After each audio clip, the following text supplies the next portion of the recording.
કેનેડામાં housing crisis અને job crisis પછી સ્થાનિકો સામે વધુ એક મોટો પડકાર ઊભો થઈ ગયો છે. અત્યારે ઇન્ટરપોલના ડેટા પ્રમાણે કેનેડા કાર ચોરીની રાજધાની બની ગયું છે. અહીં છેલ્લા ઘણા મહિનાઓથી દર 5 મિનિટે એક ગાડી ચોરી થઈ જાય છે અને પછી તેને ગુમ કરી દેવાય છે. એવામાં કાર ઇન્સ્યોરન્સ કંપનીઓએ તો કેનેડામાં આ પરિસ્થિતિને રાષ્ટ્રીય સંકટ જાહેર કરી દીધી છે. મીડિયા રિપોર્ટ્સ પ્રમાણે કેનેડામાં કાર ચોરીની ઘટના એટલી બધી વધી ગઈ છે કે લોકો દિવસ રાત ગાડીની સુરક્ષા માટે ચાપતો બંદોબસ્ત ગોઠવી દેતા હોય છે. કેનેડિયન પોલીસે પણ જણાવ્યું છે કે હવે આ ચોરીની ગેંગથી કંટાળીને લોકો પણ અત્યારે પોતાની ગાડીની સુરક્ષા પોતાની રીતે જ કરતા હોય છે. એક રિપોર્ટમાં કહેવાયું છે કે વર્ષ 2022માં દેશભરમાં 1,05,000 ફોર વ્હીલર ચોરી થઈ ગયા છે.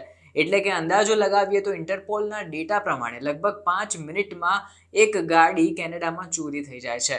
અત્યારે આ ચોરોની ગેંગ તો વડાપ્રધાન જસ્ટિન ટ્રુડોની ચિંતા પણ વધારી રહી છે. લોકો હવે સરકાર પાસે આ સમસ્યાનું તાત્કાલિક અને કાયમી નિવારણ માંગી રહ્યા છે કે તમે કંઈ પણ કરીને અમારી લક્ઝુરિયસ કાર્સ જે છે તેને ચોરી થતા અટકાવો. લોકો મોડી રાત્રે કાર માટે સિક્યોરિટી પણ ગોઠવતા થઈ ગયા છે. એ વિગતે નોંધ લઈએ તો કાર ચોરીની ઘટનાઓને પગલે હવે કેનેડામાં સ્થાનિક લોકો સ્વખર્ચે જ પોતાની લક્ઝુરિયસ કાર્સની સેફટી માટે પહેલ કરતા નજરે પડી રહ્યા છે. તેઓ આખી રાત લક્ઝુરિયસ કાર ચોરી ન થાય એના માટે કોઈક વોચમેન હાયર કરે છે અથવા તો પરિવારના સભ્યો વારાફરતી ગેરેજમાં બેસી જાય છે અને કારની સુરક્ષા કરે છે. ઘણા તો એવા પણ કિસ્સા સામે આવ્યા છે કે આવી રીતે લોકો પોતે જાતે સિક્યોરિટી કરતા હોય ગાડીની અને અચાનક આંખ મીંચાઈ જાય કે ઊંઘ આવી જાય તો આખી ગાડી ચોરાઈ જાય છે. બે ઘડી પણ જો આંખ બંધ થઈ ગઈ તો પાપડના પલકારે આ ચોરની ગેંગ જે છે તે ગાડી ચોરીને જતી રહે છે. ઇન્સ્યોરન્સ બ્યુરો ઓફ કેનેડાએ તો આને રાષ્ટ્રીય સંકટ જાહેર કરી દીધું છે.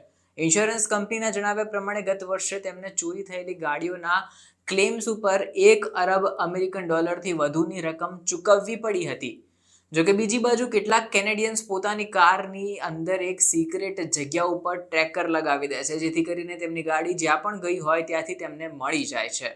કેટલાક પૈસાદાર પરિવારો તો તેમની મોંઘી દાટ લક્ઝુરિયસ કાર્સને બચાવવા માટે રીટ્રેકેબલ બોલાર્ડનો પણ ઉપયોગ કરતા નજરે પડી રહ્યા છે. ઇન્ટરપોલના અહેવાલ પ્રમાણે કાર ચોરીના કેસમાં કેનેડા ટોપ 10 દેશોમાંથી પણ એક છે. આ ચોરી થયેલી ગાડીઓને બાદમાં ગુનાહિત પ્રવૃત્તિઓને અંજામ આપવા માટે ઉપયોગમાં લેવાય છે. ક્યારેક મોંઘી ગાડીઓને વિદેશમાં સારા ભાવે વેચી કાઢવામાં આવે છે તો ક્યારેક આને એક્સપોર્ટ કરી દેવાય છે. ફેબ્રુઆરી 2024થી અત્યાર સુધી ચોરીના આવા 1500થી વધુ વાહનો જપ્ત થઈ ચૂક્યા છે. ઇન્ટરપોલે આ અંગે કહ્યું છે કે અમે દર સપ્તાહે કોઈ પોર્ટ હોય જ્યાંથી ઇમ્પોર્ટ એક્સપોર્ટ થતું હોય ત્યાંથી ચોરીના લગભગ 200થી વધુ ફોર વ્હીલર્સ જપ્ત કર્યા છે. આ એક મોટું રેકેટ છે જેનો પર્દાફાશ કરવા માટે ટીમ લાગેલી છે. ઇન્ટરપોલે વધુમાં કહ્યું કે આ એક પ્લાન્ડ ક્રાઇમ છે જેમાં લોકોની ગાડીઓને ઇન્ટરનેશનલ માર્કેટમાં વેચી દેવામાં આવે છે. એટલું જ નહીં, આ ટ્રાન્ઝેક્શન પણ કંઈક અલગ ફોરેન કરન્સી દ્વારા થતું હોવાનો દાવો કરાઈ રહ્યો છે. અત્યારે મિડલ ઇસ્ટ અને આફ્રિકન કન્ટ્રીઝમાં કેનેડાથી કાર એક્સપોર્ટ થતી હોય તેવું ઇન્ટરપોલને પ્રાથમિક અનુમાન લગાવી રહ્યા છે.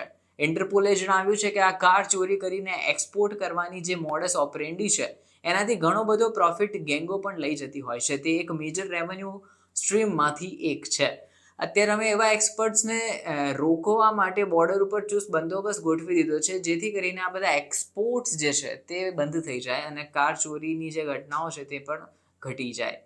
કેનેડિયન ઓટોમોબાઈલ એસોસિએશનના ડિરેક્ટર ઓફ ગવર્નમેન્ટ રિલેશન્સ અધિકારી એલિયોટ સિલ્વરસ્ટેને કહ્યું છે કે દુનિયાભરમાં આ પ્રમાણેની ગેંગ એક્ટિવ જ હોય છે, પરંતુ અત્યારે કેનેડાને આ લોકોએ ચોરી કરવાનું હબ બનાવ્યું છે. સૌથી મોટું કારણ એ છે કે કેનેડામાં લક્ઝુરિયસ કાર વધારે છે.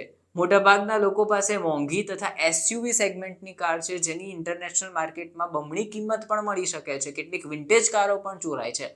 જેથી કરીને આ ગેંગ સૌથી વધારે કેનેડાને ટાર્ગેટ કરીને તેને રાજધાની બનાવી અને બીજા ટોપ 10 દેશો કે જેમાંથી કાર ચોરાઈને એક્સપોર્ટ થતી હોય એમાં કેનેડાને પણ સામેલ કરે છે. અને આ ગેંગને પકડવા માટે અત્યારે ઇન્ટરપોલની ટીમ પણ લાગી ગઈ છે.